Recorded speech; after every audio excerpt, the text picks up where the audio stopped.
Good afternoon po. Ano po kayang pangalan? Celso Espinosa.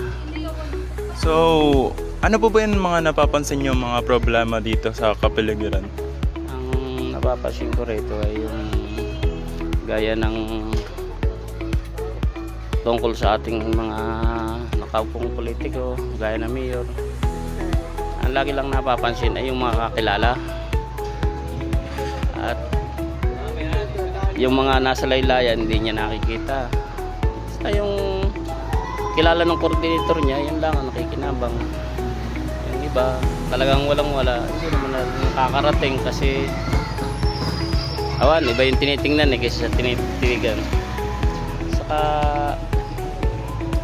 yun may ibang ginagawa ng ating buting lungsod ng Lucena mayor ay yung naman ay magandang ginagawa kasi marami rin naman natutulungan, kaya lang talagang Okay po. Paano po kaya ito yung malalagpasan yung problema na yun? Sa tingin nyo lang. para malagpasan natin kung ano, yung mga kababayan ko magsipag na lang, huwag umasa sa politikong tao. Kasi pag hindi silang gumawa ng hanap buhay nila, hindi walang mangyayari, di ba? Sige po, thank you po. Okay, yun ang interview ko. Thank you.